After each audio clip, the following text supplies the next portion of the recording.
Hello and welcome to this week's episode of Build Value by Choice. My name is Nana Bonsu. I'm your host for this show. Today I have with me our guest, Jayne McQuillan.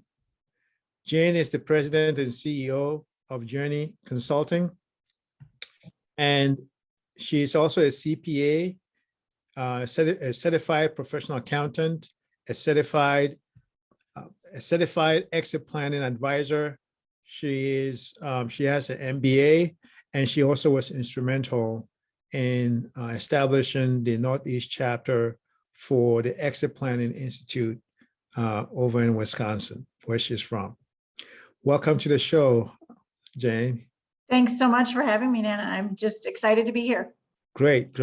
So today's episode's topic is going to focus on financial acumen, how business owners can enhance their financial acumen, and by so doing, increasing the value of their business. Because it's a topic that seems to be, it's an issue that you found certainly in your work with business owners as an issue, as just a challenge, where a lot of times business owners are they don't have the grasp of the financials in their business as much as they need to. Typically, it's delegated to maybe a chief financial officer or somebody handling the numbers.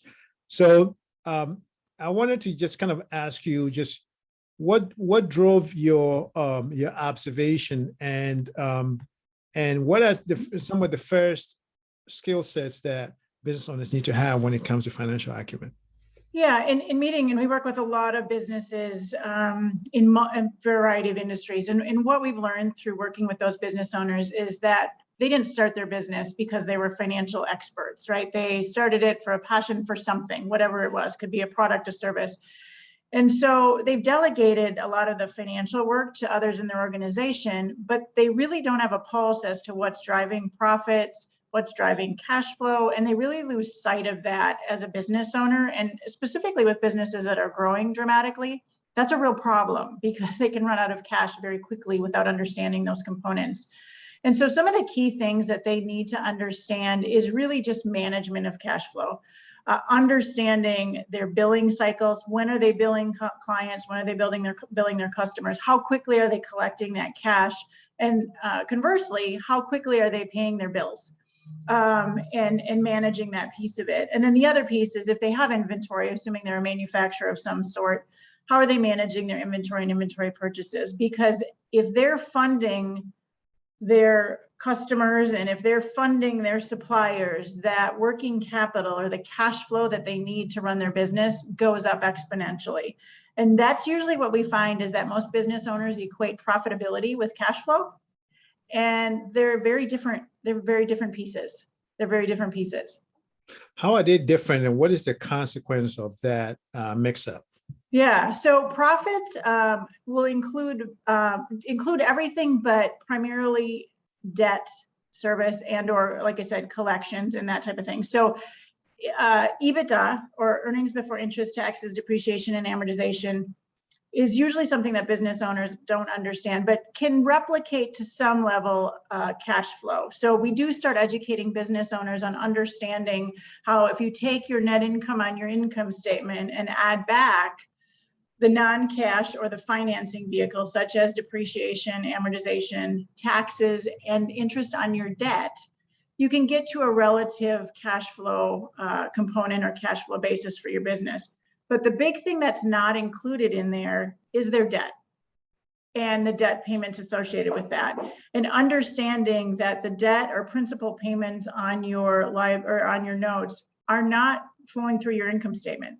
So if you make $100,000 of profit on the bottom line, but you've got $60,000 of debt to cover every month, your net cash flow is that $100,000 of profit less that $60,000 of debt payments. And most business owners do not understand that concept. In fact, most of them get very frustrated because they're saying, well, we're making money, we're profitable, we're making money, but they're not understanding the impacts of the balance sheet component and or their debt structure on that profitability.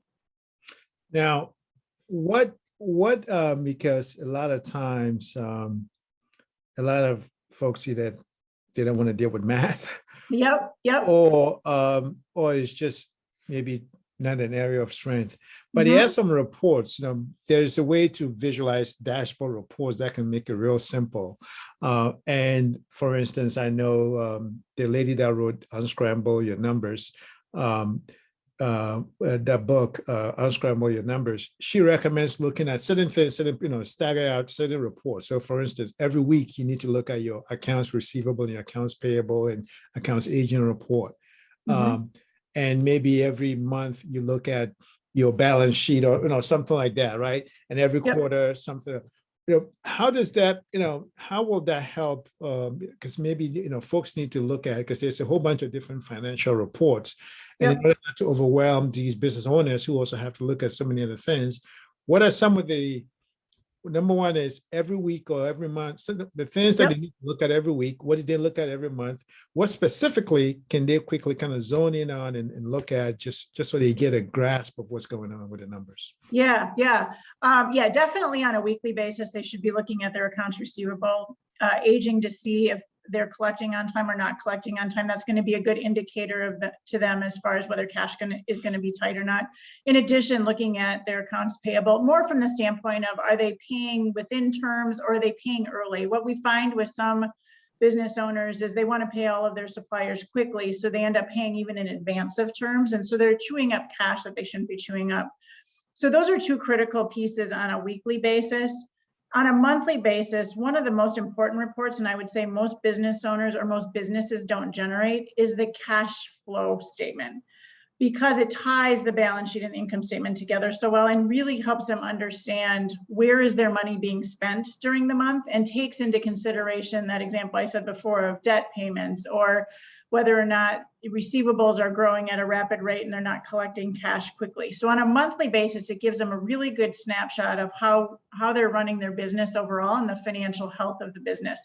And that's one of the statements in the financial acumen training that we've been putting on with our business owners, is to focus and really understand that statement, because it's one statement, but it ties together their balance sheet and income statement quickly and gives them a really good snapshot of where they're spending their money and where they're making their money within the business. And so if they don't have, because you did mention that not everybody generates a cash flow report, so that may be an action item, which is that, and these days with cloud accounting systems and whatnot, they should be able to get a cloud accounting system that can generate that for them.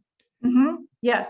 Yeah, in fact, a lot of clients, smaller clients, and even some larger clients use QuickBooks. QuickBooks itself will generate a cash flow statement. It won't be like, I'll call it 100% accurate in terms of buckets, but it definitely will give them a sense of where that business is at.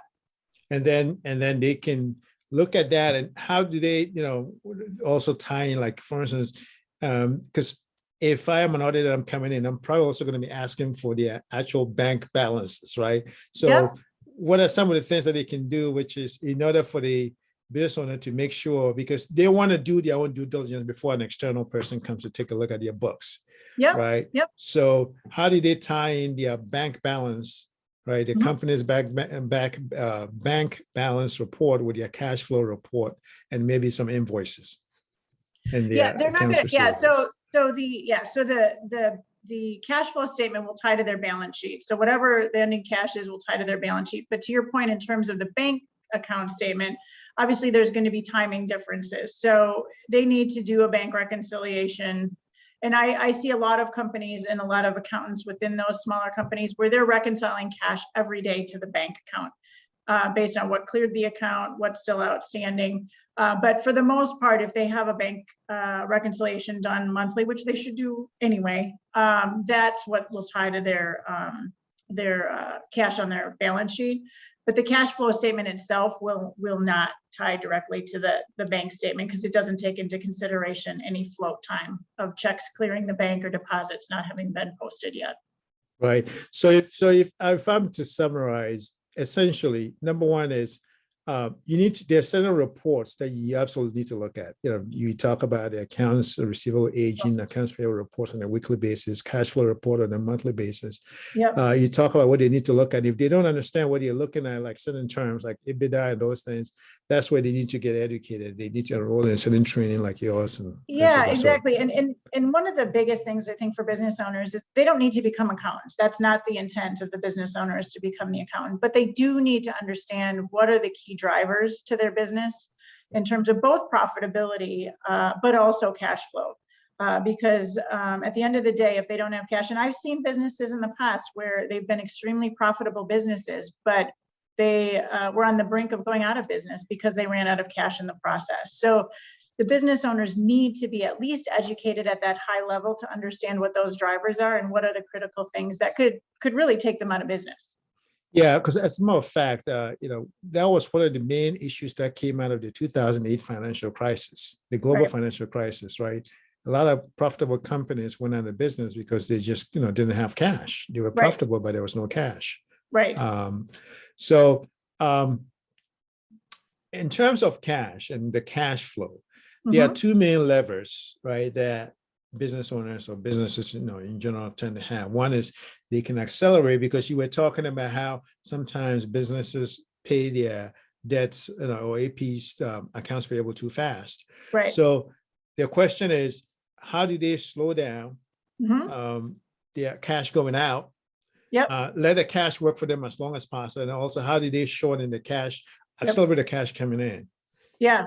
Yeah. So a lot of clients, and I've been proposing, one, either negotiate terms, right? So if you don't ask for it, you don't get it, right? Either on the side of paying your suppliers in a longer terms, or collecting receivables. You need to train on both sides. So as far as slowing down payments, like I said, a lot of times business owners will pay early. If they've got cash in their account, they'll pay early. And there's really no advantage to them doing that. They're using up cash. And if something were to happen or slow things down within their business, they'd be stuck and they would not have the cash available. The other is to just negotiate longer terms. I mean, that's kind of the way of the world right now, right? Let's negotiate, not 30 days, 45, 60, 90, 120 days, right? The large corporations are doing it to the smaller ones every day. So part of it is just making sure to slow it down, but also maintain positive relationships with those suppliers. The intent is not to, not pay your suppliers timely and damage those relationships.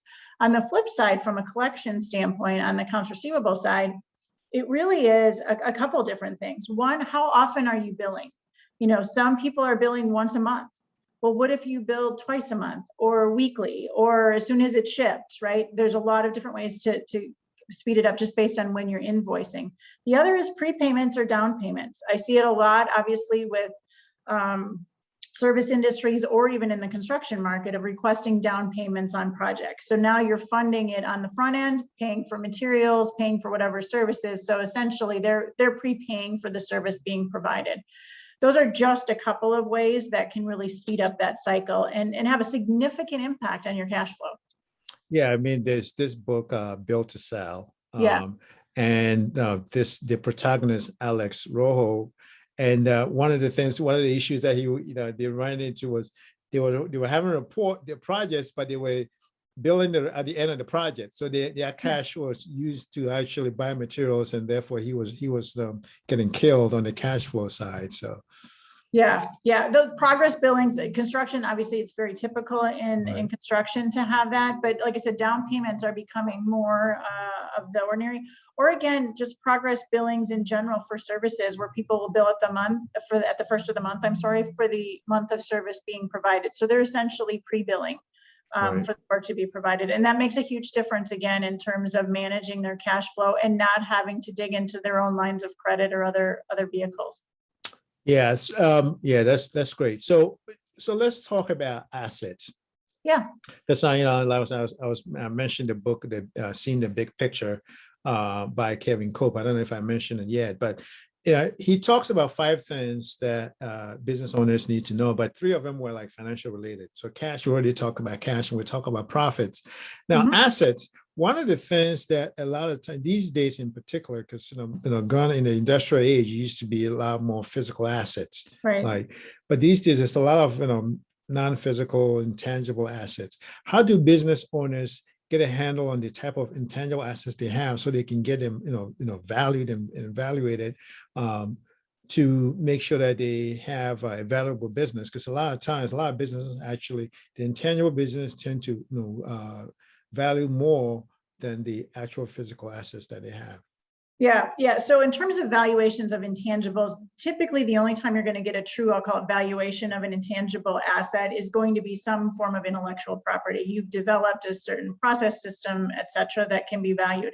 However, and from a valuation standpoint, there are a lot of things that can't be, I'll call it physically valued as an appraisal or that type of thing.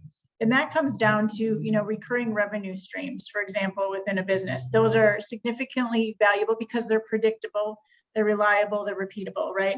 The management team and the human capital within your business is hugely valuable when it comes to evaluation. The actual systems, processes, and financial reporting. Obviously, we've talked about financials and the importance of financials just from a business acumen standpoint. But it's really important from a buyer standpoint and from a valuation standpoint. Do you understand the financials? Are they clean financials? Meaning you're not running a lot of, I'll call it personal expenses through there, or you're not getting timely financial reporting, and you're not tracking metrics. Those are really critical, as well as very documented, systemized processes, right? When it comes to a business or a potential buyer coming in to acquire a business, they look very heavily at your systems and processes in terms of, are they documented? Are they trainable? Are they repeatable? And those are some of the intangibles that really play into the overall value of the business. Not to mention, one of the big things in this market is just your overall people and culture, right? It's hard to find people, it's hard to recruit them, it's hard to retain them. You definitely can't, like I said, go find them very easily these days. And so those are all intangibles that when it comes to looking at the value, you may not be able to quantify them on your balance sheet, but you definitely can qualify or quantify them when it comes to the multiple that you can get on the value of your business. Yeah. Okay. So, one of the things that you mentioned is owners running their personal expenses through the business for tax, a lot of times for tax savings purposes, and how that actually brings down the value of their business. How do owners, get around the fact that they're trying to save on the taxes side, right? But on the other hand, we are recommending they don't do that. So, what is the demystification that that they need to know to say, okay, it's better to pay their taxes, take the hit on the tax side versus on your value side? Yeah. So, just as an example, if you're running a lot of personal expenses through, kind of back to my $100,000 profit example, right? And you reduce that down because you can run another 40,000 of expenses through that business. Well, now you've only got taxable income of $60,000, which is great in the interim. But now let's assume that the buyer's coming in and they're using that same $60,000 when they're trying to evaluate the purchase price of that business. They're not going to use the $100,000, right? Which was pre those personal expenses. So even if you use a multiple, let's say of 4, well, a multiple of 4 on 60 is $240,000, right?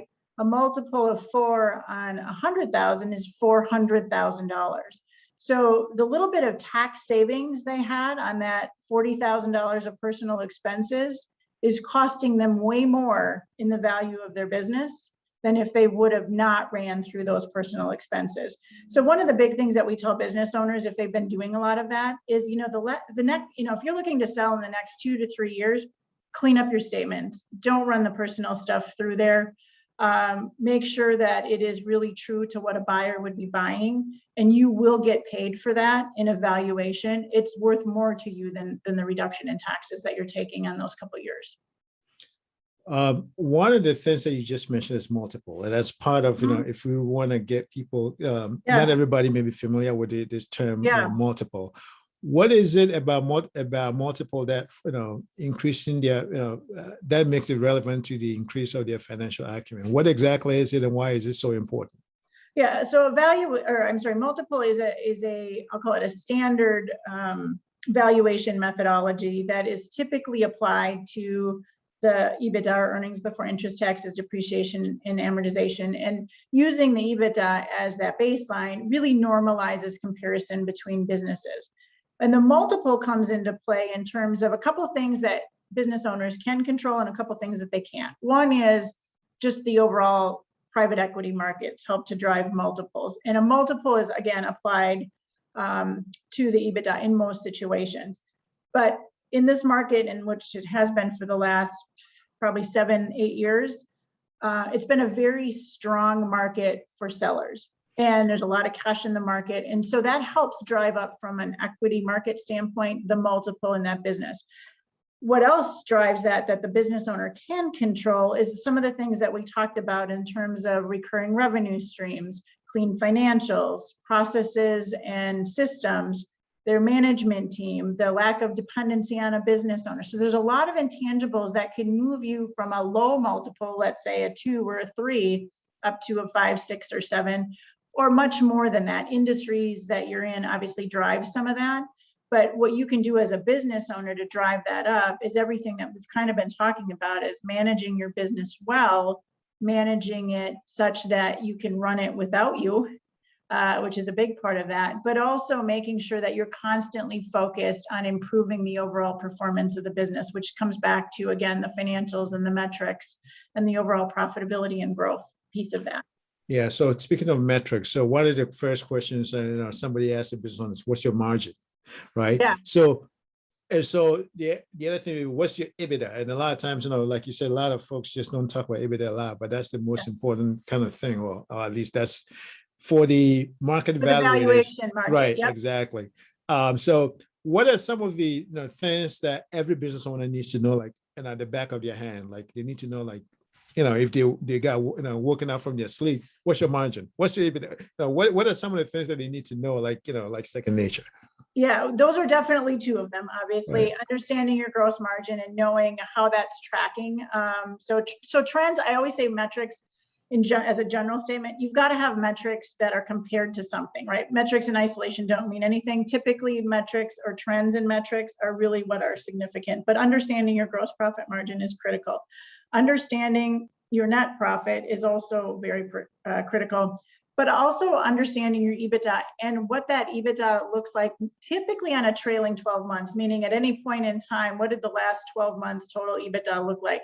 Because how that is trending is also, from a valuation standpoint, really critical, because when buyers are looking at a business, the most relevant time frame for them is their last 12 months. And so that last 12 months, if you're seeing significant growth, or at least a trend of a growing EBITDA, that's very positive from a valuation.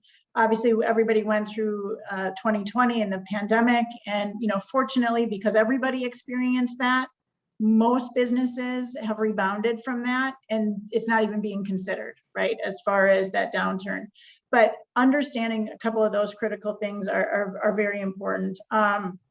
And I would also say, just from a revenue growth standpoint, one of the things that most business owners don't track or don't understand well is what, especially if they've got multiple products and services, is understanding kind of their mix of product and services. Now, they don't need to know it off the back of their hand necessarily, but it's a metric they should be tracking, because from a growth standpoint, if I'm a buyer, again, looking to buy the business, I want to understand what's making money, what's not making money, and what's going to drive the potential for growth down the road. And I think digging into some of that and understanding what are those key drivers, or what are those key products or services that are really the most profitable for your business, is a really critical piece for most business owners to get a handle on. Right. And then if the ones that are the 20% that are not profitable or don't have the right margins, maybe they need to be deprecated or phased out. Right. Absolutely. And I would say that's an area that most don't understand. And part of that comes back to some of their accounting records and bookkeeping. Right. How long does it take for business owners who don't have deep financial acumen to get to the level that you recommend they get to? It doesn't take terribly long. I think it's always a work in process, right? Because they continue to evolve with that. I would say, we put on one course, for example, that was like it was a total of 9 hours over like 3 sessions. And they got some pretty strong financial acumen through that, understanding what are all the different financial statements, understanding key metrics, understanding cash flow, and even understanding some basics around budgeting and forecasting. It's an evolution, but now they've taken those key concepts and now can start applying it. And I always tell business owners, don't need to be the accountants, but they need to know enough to ask a question and need to know that there's a question to be asked, right? Right. And that's really the level of financial acumen we want to get these business owners to. And if they want to dig deeper, that's great. But that's really the level they need to be at, because they need to understand their businesses enough to know that something's not right. Yeah, because a lot of business owners, I saw some study somewhere where about up to 75% of owners tend to look at their profit and loss statement or the income statement, but Yes. not as many look at their cash flow and their cash flow statement and their balance sheet. Do you know, I mean, maybe the part of it has to do with it. They may not exactly know how to read a cash flow statement. And so where would you recommend they go to? What are some websites or some training? I know you offer some training and you're going to give the information for that, but what are some of the resources, including your training, that they can look to get themselves started? Honestly, I think some of the best training is just spending a little bit of time with their own internal accounting staff, of really just understanding what that accountant is putting together, having them walk through their statements with them, explain them. I mean, they're really their best source of education because it's very specific to their business. And I think most business owners see that as, yeah, they're taking care of it, but the accounting's done, it's finished, but they really need to engage their financial person, whoever that is, more deeply, to have them educate them and spend time educating them and making sure that the business owner is taking the time, monthly, weekly, whatever the frequency is, to really dig into what's happening in the business and understanding that. I honestly think that's the best education they can have. Online, from a standpoint, I mean, there's some online, I'll call it, training. I don't know off the top of my head specific ones, but it's hard because it doesn't apply it to their specific business, right? And that's always a challenge for business owners. It's like, well, that doesn't relate to me, or that's not what I do. And that's one of the things that we try to do in our training, is that they use their own financials, their own information, work within that, because that's going to be the most valuable to them. Right. So, I mean, just because we've talked about a lot of different things. So I want to make sure that, so in order for business owners to increase their I'm trying to summarize, and for them to increase their financial acumen, they need to sit with their accountant, the accounting department, or whoever's handling their books, and ask questions. They need to know what questions to ask. In order for them to know what questions to ask, they need to take some kind of training like what you offer. The other thing is there are certain reports that they need to look at. They need to look at accounts receivable aging, accounts payable reports on a weekly basis, their cash flow report on a monthly basis, and make sure that is accurate. They need to clean up their statements, their finances, i.e. now run their personal expenses through their business, because that lowers the value of their business.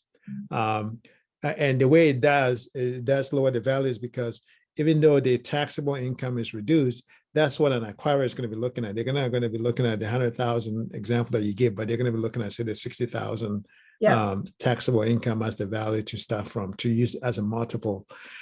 Business owners need to know their gross profit margin. They need to know their EBITDA upfront. We talked about, their financial statements, the income statement, the balance sheet, the cash flow report. They need to know their budgets, their break even, that kind of thing. And then, of course, there were other non-financial type of things that flows into that are like leading indicators for finances, i.e. the management team, having recurring revenue. Well, that's finance, but the business model that generates a recurring revenue. What's the other thing? Some of the processes, some of their documentation, processes and systems. Having really good systems and processes are critical, and then just the overall people and culture and retention, right? From a value standpoint, people are extremely valuable, and I think back to the whole business valuation in the marketplace. I mean, businesses are being acquired for the resources and the people because they can't find them. So that's a huge value beyond what I've ever seen historically. That's not usually the prudent way to acquire a business because it's very costly. Right. But with the shortage of people, if you have good quality people and good retention systems in place, the value of your business goes up. And I've seen some numbers in the Exit Planning Institute, which you are certainly an executive in. Yeah. They put out a study, what's that, the State of Small Business Owner Survey Yeah. or State of something like owner that. readiness. Yep. State of owner readiness. And a relatively small number of owners have gotten their business valuation done in the last 12 months. Like, yeah. Actually, statistics show that less than 15% have had one done in the last 2 years. yeah, which is really low. So what do you suggest? Because that getting that done unearth some of these gaps that will help business owners in their strategic plan for the subsequent 12 months and among other things. Yeah, I encourage, even if it's not a formal valuation, there's a lot of, I'll call it more simplified valuations that can be done around estimates of value. There's some valuations that we can do even through our system as well that are much more, I'll call it basic, but at least give a baseline. And we always recommend that business owners start with that, because without that, they don't really know what they're building off of or even what they're trying to improve upon. And it gives them a great starting point to develop, whether it be strategic growth plans, expense reductions, to your point, sifting through what products we're offering, which ones we shouldn't be offering, and really gives them that baseline and now a measuring point going forward to say, have we improved the value or have we not improved the value of the business? And so I encourage business owners, whether they're looking to sell in 2 years, 3 years, 10 years, 15 years, it doesn't matter. Because they want to constantly be focused on increasing that value, but they've got to know what it is first. Yeah. So I know that you want to offer share the information about the training that you do, and maybe 2 or 3 things that you leave the audience with. Yeah. I think the biggest thing is for business owners, one, don't be intimidated. That's one thing I learned from a lot of business owners. I feel embarrassed. I don't know what to ask. I don't understand them.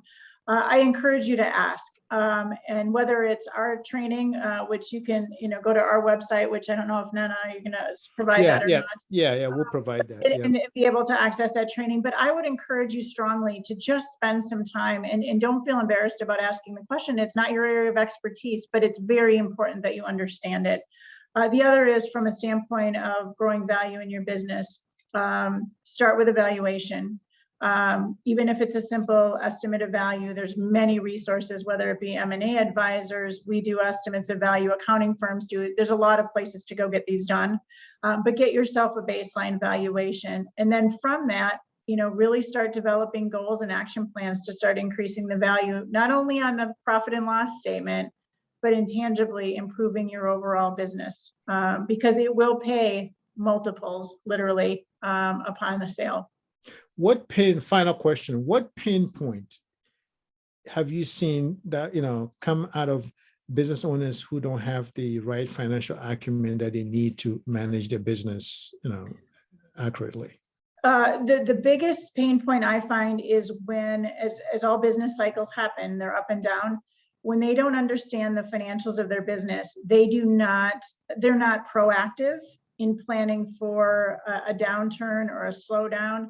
And the impacts can be catastrophic, both on the cash flow of the business, but even more importantly, their employees, because they all of a sudden have to do drastic cuts or drastic changes when they're not looking ahead. Or on the flip side, when they're growing so rapidly, they have not planned adequately for resources and capacity planning. So when they don't understand their financials, they are reactive to everything. And that's a real detriment to them and their business, and honestly impacts really everything from their customers, their suppliers, and their employees. Okay, great.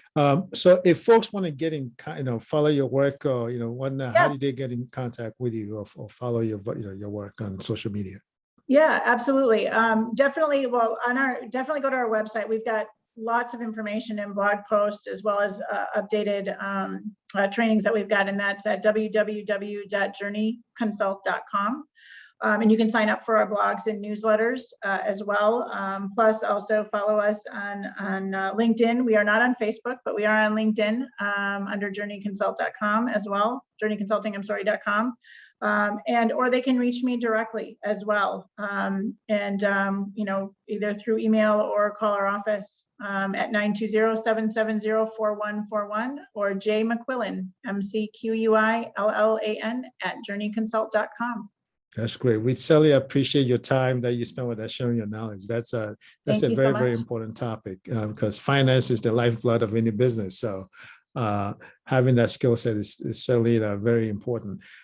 So I invite our audience to go on the show's Build Value by Choice Facebook community page and leave a comment or a question, or you can go on the show's website, infhorizons.com/podcast. Till next week. Thank you for your time. Bye for now.